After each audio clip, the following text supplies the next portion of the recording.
오늘 주제는 초대왕 사울이 몰락한 이유입니다. 지난 시간 이스라엘이 가나안에서 왕을 요구하는 것을 보았습니다. 하나님이 왕으로 계셨지만 만족하지 못하고 인간 왕을 이스라엘이 구했습니다. 하나님께서 이러한 이스라엘의 선택을 무시하지 않고 허락을 하십니다. 그렇게 해서 하나님이 세운 첫 번째 이스라엘 왕 사울이었습니다. 이스라엘의 많은 사람들 가운데 하나님께서 왜 사울을 이스라엘의 왕으로 선택했을까요? 하나님이 가장 보신 것은 사울의 겸손함이었습니다. 자기를 작게 여기는 그의 겸손함, 하나님이 보시기에 왕이 될 최적의 조건이었습니다. 그래서 왕이 된 사울, 이스라엘은 기뻐했고 하나님도 그를 왕으로 삼은 것을 마음에 들어 했습니다. 초대왕 사울이 왕이 되고 난 뒤에 그는 승승장구합니다. 왕이 되고 난 뒤에 싸움에 나가 모든 대적자들을 다 물리칩니다. 그 주변 나라 모압, 암몬, 에돔, 소바, 블레셋, 그 주변의 강대국들을 사울이 전쟁에서 이기고 승리합니다.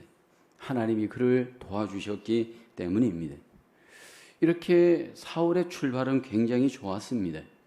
하나님을 잘 섬겼고 순종하였습니다. 그런데 이제 사울이 그 어느 정도 승리를 하고 난 뒤에 그 순종에 문제가 생기기 시작을 합니다. 하나님 앞에 전적으로 순종하지 않기 시작을 합니다. 이런 사울을 하나님께서 사무엘을 통해서 책망을 합니다. 그럼에도 불구하고 사울은 그 책망의 상황에서 그 책망을 온전히 듣지 않고 자신의 그 잘못을 합리화하고 변명합니다. 그리고 결국 불순종하다가 하나님께서 결국 그를 버리게 되고 그의 인생은 몰락하게 되어집니다. 사실 우리 인생의 승리와 실패는 하나님의 손에 달려 있습니다. 하나님께서 순종할 때 하나님께서 그를 승리케 하신다면 분명히 하나님의 뜻에 불순종할 때 어떻게 몰락할 수 있는지 우리는 사울을 통해서 배우게 되어집니다. 첫째로 하나님께 온전히 순종하지 못하면 몰락합니다. 사무엘상 15장에 보면 하나님이 사울에게 아말렉이라는 나라를 정복하고 난 뒤에 어떻게 마무리를 해야 할지를 말씀하죠. 아말렉의 모든 소유, 가축, 왕 하나도 남김없이 진멸하라 명령하죠. 사울은 이 하나님의 명령을 순종하지 않습니다. 하나님께서 이러한 사울에게 사무엘을 통해 말씀하죠. 11절을 보면 내가 사울을 왕으로 세운 것을 후회하노니 그가 돌이켜서 나를 따르지 아니하며 내 명령을 행하지 아니하였음이니라 하신지라. 사무엘이 근심하여 온 밤을 여호와께 부르짖으니라. 여기 하나님께서 사울을 왕으로 세운 것을 여기 후회하였다 성경은 말씀을 하고 있습니다. 사람들은 후회하는데 하나님도 후회할까? 여기 후회하다라는 히브리어 원어는 회개하다라고 번역하기도 합니다. 하나님께서 후회했다 이 의미는 하나님의 마음의 그 슬픔을 우리 인간에게 설명하기 위해서 쓰시는 의인법, 즉 하나님이 마치 사람이 된 것 같은 그러한 표현을 소개한 겁니다. 하나님께서 결과를 예측하지 못해서가 아니라 우리가 처한 그 슬픔을 마치 슬퍼하는 것처럼 하나님도 그렇게 슬퍼함을 사울을 통해 나타내십니다.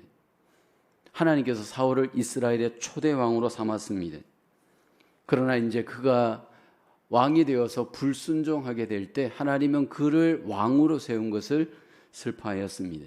그가 돌이켜서 나를 따르지 아니하며 내 명령을 행하지 아니하였음이니라. 이유도 분명히 말씀을 합니다. 여기서 우리가 주목할 것은 사울이 왕이 되어서 아말렉과 전쟁을 벌이고 난 뒤에 하나님 앞에 불순종한 것, 이유가 있습니다. 사무엘상 15장 3절에 보면 하나님께서는 지금 가서 아말렉을 쳐서 그들의 모든 소유를 남기지 말고 진멸하되 남녀와 소아와 젖먹는 아이와 우양과 낙타와 나귀를 죽이라 하셨나이다. 모든 소유를 남기지 말고 하나님이 왜 진멸하라고 하였을까요? 하나님께서 아말렉의 모든 것들, 짐승, 사람, 모든 것을 진멸하라고 한 이유가 뭘까요? 하나님이 너무 무자비하게 보이고 하나님의 긍휼이 없어 보이고 하나님께서 너무 우리 인간적인 측면으로 볼 때 이것은 너무한 것 아닌가, 그렇게 우리가 바라볼 수 있습니다. 하나님은 우상의 백성들에 대해서 지금 이스라엘을 향해서 거룩한 전쟁을 벌일 것을 말합니다. 하나님을 대신하여서 이스라엘이 그 하나님의 거룩을 위한 거룩한 전쟁을 하나님은 벌이기를 원하십니다. 그래서 죽이라고 말씀을 합니다. 그리고 전쟁에서 이기고 난 뒤에 하나님의 이 명령을 사울은 순종하지 않습니다. 9절을 보게 되면 사울과 백성이 아각과 그의 양과 소의 가장 좋은 것 또는 기름진 것, 어린 양과 모든 좋은 것 남깁니다. 진멸하기를 즐겨 아니하고 가치 없고 하찮은 것은 진멸하니라 말씀을 합니다. 순종 안 한 것은 아닙니다. 순종했습니다. 그런데 부분적 순종을 한 겁니다. 그 부분적 순종을 한 이유는 자신들의 생각대로 순종을 한 겁니다. 그런데 하나님께서는 온전함을 요구하고 온전한 순종을 요구합니다. 하나님의 뜻대로, 하나님의 생각대로 모든 것들이 처음부터 끝까지 하나님은 우리가 순종하기를 기뻐하십니다. 그런데 여기 사울은 하나님의 말씀을 듣고 난 뒤에 자기의 생각대로 부분적으로 순종하면서 하나님의 뜻을 어기게 되어집니다. 하나님께서 우리에게 가장 원하시는 뜻이 순종인데 그 순종은 온전한 순종을 원합니다.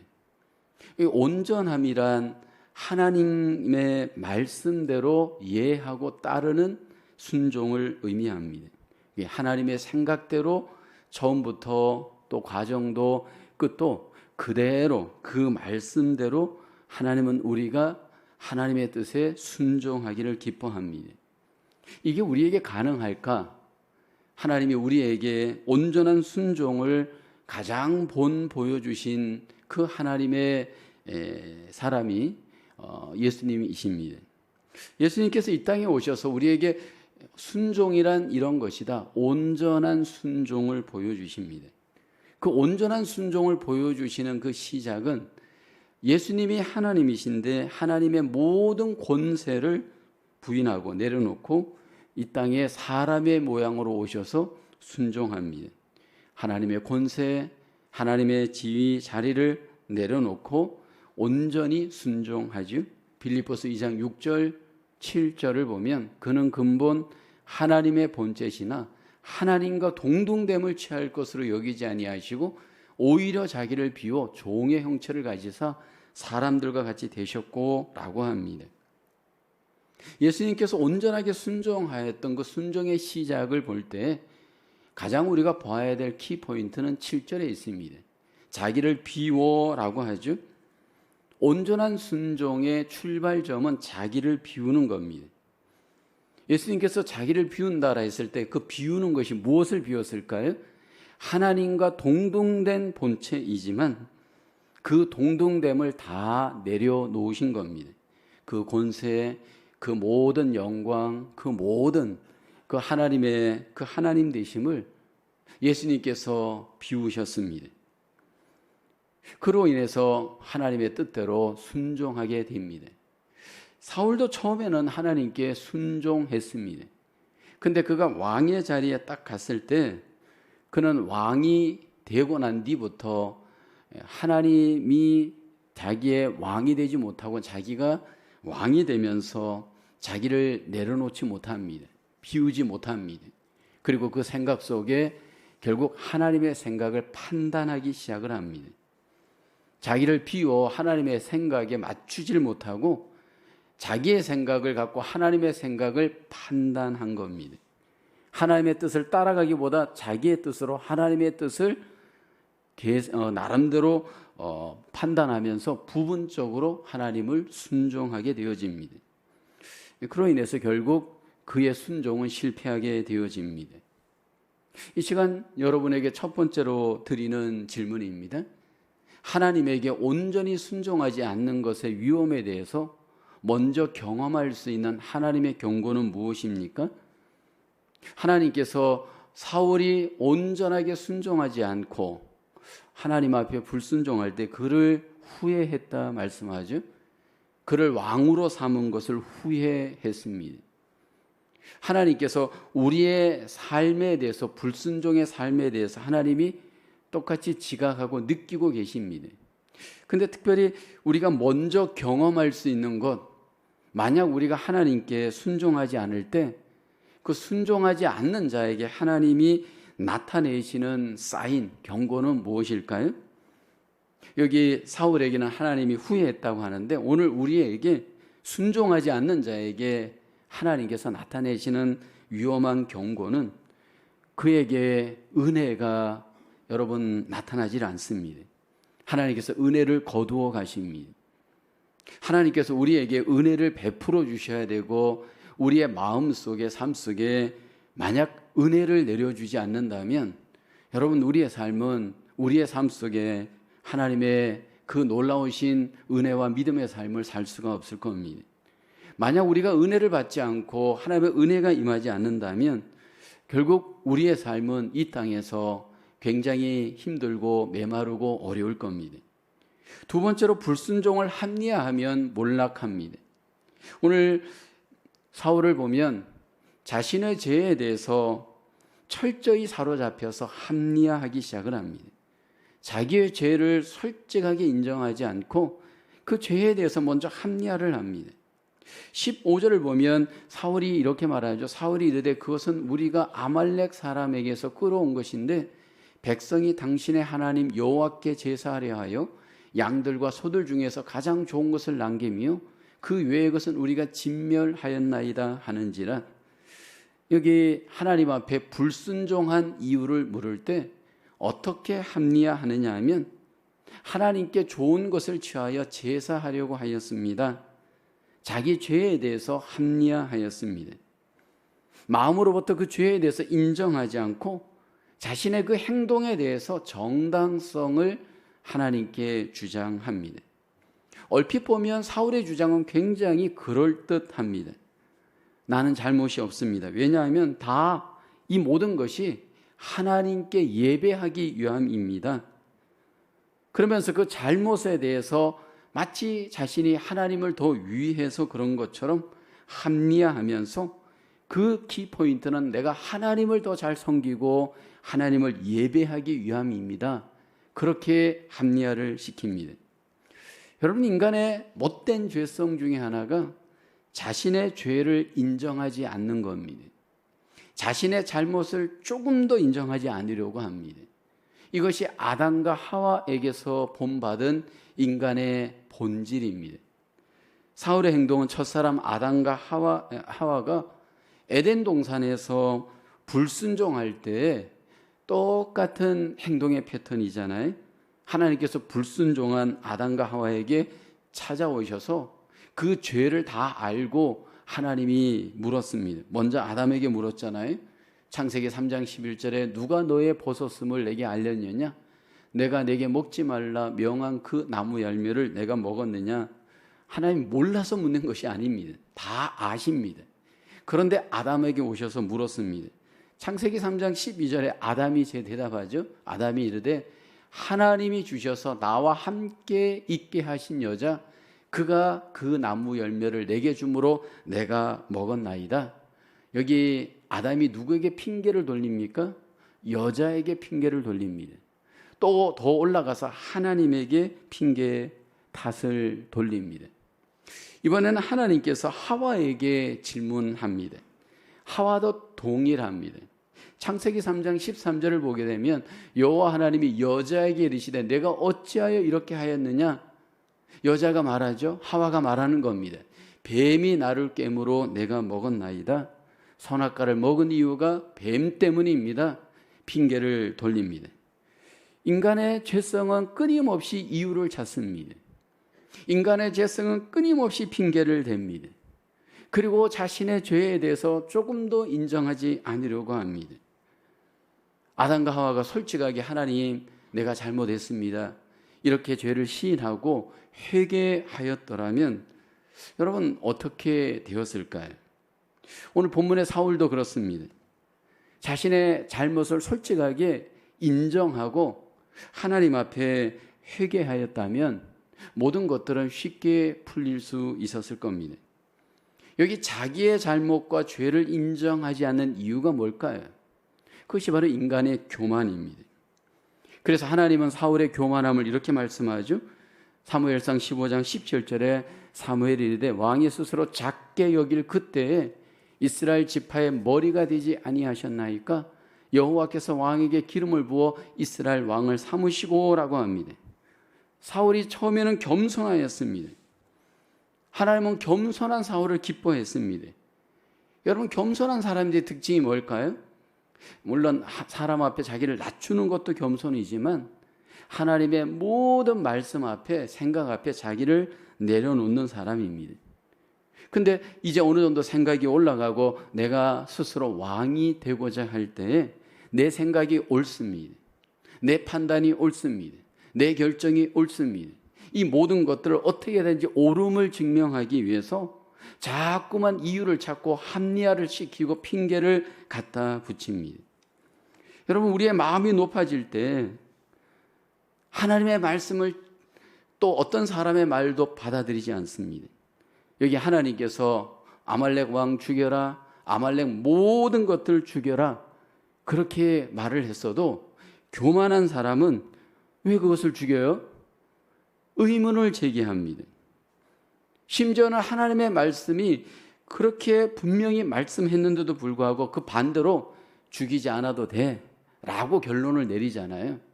그래서 좋은 것들은 다 살려두고 거기에 걸맞는 이유와 핑계를 찾아내잖아요. 왜 그랬을까요? 교만하기 때문입니다. 여러분, 사람이 교만하기 시작하면요, 자기 생각이 답입니다. 자기 방법이 답입니다. 자기 이유가 답입니다. 그리고 거기에 모든 것들을 꿰맞춰서 합리화를 시켜버립니다. 핑계를 찾고 합리화를 찾으면서 어떻게 하든지 내 옳음을 증명해 내려고 합니다. 근데 하나님께서 이러한 사울의 죄를 주목하였습니다.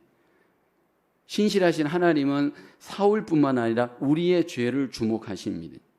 전쟁에서 이기고 난 다음에 아말렉 왕 아각을 죽이지 않고 여기 포로로 삼고 그랬던 이 사울, 그의 그 교만함을 하나님이 주목하였습니다. 여러분, 생각해 보십시오. 그 당시에 굉장히 강한 나라 아말렉, 또 강한 그 나라의 왕 이 아각을 붙잡았으니 얼마나 과시하고 싶었겠습니까? 그 왕을 포로로 삼아서 개선 행진을 하고 사람들에게 보여주면 얼마나 이 사울 왕의 존재가 사람들에게 높임을 받겠습니까? 내가 정복자이다, 내가 왕 중의 왕이다, 그런 메시지를 아마도 주고 싶었을 겁니다. 여러분, 우리가 함께 하나님 앞에 신앙생활할 때 우리에게는 왕이 되고자 하는 못된 죄성이 있습니다. 근데 자기 스스로는 그것을 모를 수 있습니다. 왜냐하면 거기에 이미 중독이 되어 있기 때문입니다. 그 근성이 내 안에 뿌리 내리고 있고 습관적으로 여러분 중독이 되어 있으면 모든 것의 포커스가 나입니다. 나의 왕됨을 증명하려고 이유를 찾고 핑계를 찾고 합리화를 찾으면서 어떻게 하든지 내가 왕됨을 증명해 내려고 합니다. 그러면서 하나님께 순종을 거부합니다. 남에게 책임을 돌리고 남에게 탓을 돌리고 결국 누군가를 희생양을 삼아서 나를 세우려고 할 수 있습니다. 하나님께서 사울에게 원하는 것은 딱 한마디입니다. 뭘까요? 이렇게 아말렉 왕을 죽이지 않고 아말렉의 모든 것들을 진멸하지 않는 이 사울에게 사무엘이 듣고 싶은 말, 하나님이 듣고 싶은 말은 무엇이었을까요? 여러분, 딱 한마디예요. 하나님 잘못했습니다. 여러분, 이 말 한마디 하면 모든 것들은 쉽게 풀립니다. 근데 여러분, 사울은 나는 잘못이 없습니다. 내가 뭐를 잘못했습니까? 뭐 이런 식으로 여러분 위장하고 덮고 합리화를 싣고 핑계를 대면서 문제가 생기잖아요. 이것이 오늘 우리의 문제일 수 있습니다. 여러분, 우리가 인생을 살아가면서 우리가 어떤 삶의 정황에서 우리가 실수할 수 있고 잘못할 수 있습니다. 그때 우리에게 정말 중요한 것은 내가 잘못했다라고 하는 것을 인정할 줄 아는 태도입니다. 근데 자꾸 우리는 나는 억울합니다. 하나님, 나는 피해자입니다. 이 문제가 일어난 이유는 내가 문제가 아니고 누가 문제고 자꾸 우리는 여러분 올무를 찾고 핑계를 찾고 합리화를 시키다가 문제가 더 문제가 됩니다. 합리화를 시키려고 하는 이 못된 죄성, 그 합리화를 시키려고 했던 그 삶의 태도가 결국은 사울을 멸망으로 이르게 합니다. 하나님이 우리에게 원하는 것은 솔직하게 죄를 인정하고 회개하는 겁니다. 합리화를 시키려고 하는 우리 속에 있는 죄성을 빨리 멈춰야 됩니다. 누군가에게 핑계를 돌리려고 하는 것, 자꾸 누군가를 탓하려고 하는 태도, 여러분 우리가 멈춰야 합니다. 나의 죄를 솔직히 인정하고 하나님께 마음과 삶을 돌이킬 때 우리의 삶은 새롭게 하나님 앞에 승리할 수 있는 줄로 믿습니다. 퀘스천 2번입니다. 우리는 어떤 식으로 자기 죄를 합리화하며 정당화합니까? 여러분, 이게 누구의 이야기가 아니고 바로 나의 이야기가 될 수 있습니다. 우리는 어떻게 죄를 합리화시킬까요? 자기 죄를 합리화할 때 그 시작은 나는 죄가 없다, 나는 잘못이 없다 인정하지 않으려고 하잖아요. 그러면서 그 인정하지 않으려고 하는 이유들을 여러분 찾아내기 시작을 합니다. 그러면서 나는 하나님을 위하는 사람, 사람들을 위하는 것처럼 나를 자꾸만 여러분 위장시키려고 합니다. 나는 죄가 없다. 여러분, 이 태도는 가장 잘못된 하나님이 원하지 않는 태도일 겁니다. 나는 잘못할 수 있고 나는 여러분 완전하지 않은 인간입니다. 다시 한번 우리 자신들이 하나님 앞에 나를 솔직하게 직면하고 바라볼 수 있는 은혜가 우리에게 있기를 주의 이름으로 축원합니다. 세 번째로 사람들의 인정에 목말라 하면 몰락합니다. 22절의 말씀을 볼까요? 사무엘이 이르되 여호와께서 번제와 다른 제사를 그의 목소리를 청종하는 것을 좋아하신 같이 좋아하시겠나이까? 순종이 제사보다 낫고 듣는 것이 순양의 기름보다 나으니. 그러면서 23절에 이렇게 말씀을 합니다. 이는 거역하는 것은 점치는 죄와 같고 완고한 것은 사신 우상에게 절하는 죄와 같음이라. 왕이 여호와의 말씀을 버렸으므로 여호와께서도 왕을 버려 왕이 되지 못하게 하셨나이다 하니. 지금 사울의 불순종을 점치는 죄와 같다 말씀을 합니다. 우상에게 절하는 죄와 같다 말씀을 합니다. 여기 거역하는 것, 사술의 죄와 같고 점치는 죄, 옛날에 오늘 본문에서는 점치는 죄, 옛날 성경은 사술의 죄 그렇게 얘기합니다. 불순종의 죄를 거역과 점침과 사술과 연결을 합니다. 이게 무슨 얘기냐 하면 전부 이게 마귀와 연결되어져 있다라는 겁니다. 여러분, 우리가 하나님 앞에 이 불순종하는 그 원인을 추적해 가다 보면 전부 무엇하고 연결되어 있냐면 거역하게 하고 점치게 하고 사술을 이렇게 범죄케 하는 이 마귀의 죄와 연결되어집니다. 여러분, 이 마귀라고 하는 존재, 귀신이라고 하는 존재의 가장 큰 핵심은 대적하고 거역하는 것이 주특기입니다. 하나님을 대적하고 거역하다가 내어 쫓김을 당하였습니다. 그리고 이 땅에 와서 하나님을 거역하고 뜻을 대적하도록 하나님의 권위를 인정하지 못하도록 사람들을 뒤에서 조종합니다. 그래서 여러분, 이렇게 점을 치는 죄, 사술의 죄를 짓는 죄, 이 모든 죄가 전부 사실 마귀에게 속는 것이고 불순종도 결국은 마귀에게 속는 겁니다. 지금 이 세상 사람들의 공통점이 뭐냐 하면 이 악한 마귀에게 조종당하여 속고 있습니다. 에베소서 2장 2절에 보면 그때 너희는 그 가운데서 행하여 이 세상 풍조를 따르고 공중의 권세 잡은 자를 따랐으니 곧 지금 불순종의 아들들 가운데서 역사하는 영이라. 여기 사탄은 우리를 불순종하게 합니다. 그러나 하나님은 우리에게 순종을 요구합니다. 이렇게 사람들이 사탄을 따라서 불순종하고 또 하나님의 은혜를 따라 믿음으로 순종하고 순종과 불순종의 삶이 오늘 우리에게 나타나고 있습니다. 그런데 여러분, 이 순종의 시작이 뭐냐 하면 듣는 것에서 시작을 합니다. 그래서 22절에 보면 듣는 것이 수양의 기름보다 낫다 말씀을 하잖아요. 이 사람이 순종하는 사람인가? 순종의 시작은 들음으로부터 시작이 되어집니다. 잘 듣는 순종의 사람이 잘 행하는 순종으로 나아갑니다. 그런데 이게 사울을 보게 되어지면 하나님의 말씀을 부분적으로 듣고 부분적으로 순종합니다. 이미 부분적으로 들었습니다. 그러므로 부분적으로 행동합니다. 그리고 그것에 대해서 전혀 죄책감을 갖지 않는 이유는 나는 순종했다라고 착각하고 있습니다. 왜 그는 부분적으로 불순종하게 되었을까요? 사람 때문입니다. 이스라엘의 왕이 된 사울은 사람들의 소리를 들었습니다. 이 본문에 보면 사람들이 요구하잖아요. 왜 저렇게 살찌고 좋은 짐승들을 굳이 죽여야 합니까? 죽일 이유가 없죠. 사람들이 보기엔 저것을 잘 이용하여서 하나님께 더 제사 드리면 좋겠습니다. 말은 제사를 핑계로 내지만 그것들에 대한 욕심 때문이었습니다. 부분적인 불순종의 삶, 사실 이것들이 대부분 그 이유들을 찾아보면 사람들에게 인정을 받으려고 하기 때문입니다. 여러분, 우리가 하나님의 뜻대로 순종할 때 사람들이 옆에서 잘한다라고 박수 치는 경우는 거의 없습니다. 하나님의 뜻대로 가려고 할 때 전부 저렇게 미련한 사람이 어디 있느냐, 저렇게 어리석은 사람이 어디 있느냐 주위에서 비난합니다. 그러므로 우리는 타협하게 되어서 결국 부분적으로 순종하고 나머지는 불순종하면서 부분적인 불순종을 우리는 스스로 합리화하게 되어집니다. 결국 사울의 가장 큰 문제는 하나님의 말씀을 듣지 않았습니다. 그래서 23절에 보면 하나님이 이렇게 말씀을 하잖아요. 왕이 여호와의 말씀을 버렸다 말씀을 합니다. 그러므로 하나님도 사울을 버린다 사무엘이 전하잖아요. 왜 사울이 하나님의 말씀을 버렸을까요?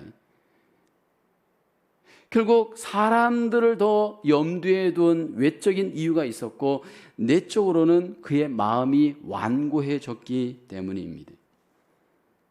그 마음이 완고해진 사람, 여러분, 완고하다는 이 말은 거역하는 그 마음이 생겨나는 곳인데 굳은 땅과 같은 상태에 있는 사람이 완고합니다. 여러분, 땅이 굳어 있으면 씨가 절대로 뿌려질 수 없고 열매를 맺을 수 없습니다. 이와 같이 우리의 이 마음이 완고하게 되어지면 하나님의 말씀을 제대로 들을 수도 없고 제대로 순종할 수도 없습니다. 사울이 왜 이렇게 마음이 완고하게 되었을까요? 처음부터 그가 완고하지 않았습니다. 처음에는 겸손했습니다. 근데 그 겸손했던 사울이 이제 이스라엘 왕이 되어서 승리하고 백성들에게 인기를 구하고 인정을 구하면서 그는 마음이 완고해지기 시작을 하였습니다. 사람들에게 인정을 구하고 인기를 구하는 사람들, 여러분, 그 마음은 결국 사람을 기쁘게 하려는 데 초점이 모아져 있습니다. 그러면서 하나님과의 관계는 전혀 안 되어 있고 오직 사람들의 인기를 구하면서 그 마음은 완고해져 있습니다. 여러분, 우리가 지금 이 시대를 살아가면서 오늘 우리에게 있어서 정말 위험한 어떤 그 유혹들이 많이 있는데 그 유혹들 중에 하나가 바로 저는 사람이다 생각이 됩니다. 인본주의로 갈 거냐 신본주의로 갈 거냐, 이것이 사실 오늘 우리에게 엄청난 도전이 되고 있습니다. 얼마나 사람들에게 인정과 인기를 끄는 믿음 생활에 포인트를 두고 있습니까? 왕이 되려고, 나를 높이려고, 인정받으려고, 인기를 얻으려고, 높임을 받으려고 끊임없이 우리 안에는 하나님 중심보다는 사람 중심으로 가면서 은혜는 떨어지고 마음이 완고해지고 모든 것들이 사람들에게 초점을 맞추면서 무너집니다. 초점이 사람에게 맞추어져 있게 되어지면 자연스레 하나님과의 관계는 멀어질 수밖에 없습니다. 근데 문제는 이 삶이 반복되어진다라는 겁니다. 습관적으로 반복되어지다 보니까 결국은 마음이 점점 굳어져서 자기도 모르는 사이에 완고해집니다. 그로 인해서 은혜는 멀어지고 그로 인해서 결국 사람 중심으로 가다가 결국은 우리의 삶이 하나님과의 관계에서 실패하게 됩니다. 그래서 우리가 돌아봐야 될 것은 내가 지금 하나님 중심인가 사람 중심인가, 내가 시간을 어떻게 보내고 있는가, 마음을 어떻게 보내고 있는가를 체크해 봐야 됩니다. 일주일을 살아가면서 아무리 바쁘고 힘들고 분주하다 할지라도 나와 하나님과의 관계에서 내 마음, 내 시간, 내 중심이 어느 정도로 나는 관계를 하고 있는가 우리가 돌아봐야 할 줄로 믿습니다. 결국 하나님은 사울에게서 떠납니다. 그리고 사울을 버리십니다. 그리고 난 뒤에 하나님이 사무엘을 통해서 다른 왕을 선택하죠. 바로 다윗을 선택합니다. 하나님이 다윗을 선택할 때 또 무엇을 봅니까? 다윗의 마음을 보십니다. 어떤 마음을 보십니까? 똑같아요. 겸손한 마음을 보십니다. 지금도 하나님께서 리더를 찾고 있습니다. 교회를 세우고 하나님 나라를 세우는 리더의 가장 합당한 조건이 뭘까요? 하나님이 왕으로 세우기를 가장 원하는 가장 하나님의 기준은 뭘까요? 겸손입니다. 사실 여러분, 이 겸손은 전적인 하나님의 은혜가 없이는 얻을 수 없는 마음입니다. 그래서 하나님께서 결국 새 왕 다윗을 선택하고 교만하였던 이 사울을 버리십니다. 퀘스천 3번입니다. 왜 우리는 하나님의 명령에 온전히 순종하는 대신 부분적으로 순종하곤 할까요? 왜 우리는 부분적으로 순종할까요? 하나님의 뜻을 아는데도 불구하고 그것에 대해서 온전하게 순종하는 대신 부분적으로 순종하는 가장 큰 이유, 사울의 경우에 또 우리의 경우에도 똑같습니다. 사람 중심으로 가기 때문입니다. 사람 중심으로 가는 사람들은 부분적으로 하나님을 순종하면서 내 삶은 문제가 없다 생각할 수 있습니다. 하나님은 우리가 하나님 앞에 온전하게 순종하며 하나님 앞에 영광을 돌리시기를 소원합니다. 결론입니다. 하나님은 사울이 스스로 작게 여길 때 그를 높여 이스라엘의 왕으로 삼았습니다. 사울은 이 하나님의 은혜에 계속 겸손하게 반응해야 했습니다. 순종으로 하나님 앞에 자기를 드려야 했습니다. 그러나 그는 사람 중심이 되면서 부분적으로 순종하고 완고한 마음을 갖고 하나님과 관계하면서 나락으로 떨어지기 시작했습니다. 오늘 하나님께서 우리에게 주신 큰 은혜는 완전한 순종을 하신 예수 그리스도로 말미암아 우리에게 믿음으로 하나님께 나아갈 수 있는 은혜의 놀라운 복을 주셨습니다. 그리고 하나님의 놀라운 성령의 능력으로 우리가 순종할 수 있도록 우리에게 하나님이 은혜를 베풀어 주었습니다. 예수 그리스도를 내 마음에 믿고 성령의 능력을 쫓아 우리 힘으로는 순종할 수 없지만 성령의 능력으로 우리 주님의 놀라우신 피값으로 하나님이 주신 은혜 안에서 우리는 더 온전하게 순종할 수 있도록 하나님이 우리를 인도해 주시는 줄로 믿습니다. 오직 저와 여러분들의 삶 속에 성령의 능력으로 끝까지 온전히 순종함으로 하나님의 놀라우신 능력의 도구로, 하나님의 영광의 도구로 저와 여러분들이 귀하게 쓰임받을 수 있기를 주님의 이름으로 축원합니다. 기도하겠습니다. 하나님 감사합니다. 더 겸손히 하나님의 은혜를 기억하며 순종하는 삶 살게 하여 주옵소서. 나의 죄와 허물을 하나님 돌아볼 수 있도록 은혜 베풀어 주시고 하나님 회개할 수 있도록 우리에게 회개의 영으로 우리를 인도하여 주시옵소서. 사람의 인정과 인기를 구하지 않고 오직 주님을 기쁘시게 여기며 하나님 전적으로 주님만을 바라보는 우리의 삶이 되도록 성령의 능력으로 우리를 인도하여 주시옵소서. 어떤 정황에서도 하나님의 성령의 능력을 따라 하나님의 기뻐하시는 순종의 삶으로 하나님의 은혜와 복을 경험하는 하나님의 귀한 백성들로 승리할 수 있도록 이 한 주간도 하나님 은혜 베풀어 주시옵소서. 믿사옵고 감사하오며 예수님의 이름으로 기도하옵나이다. 아멘.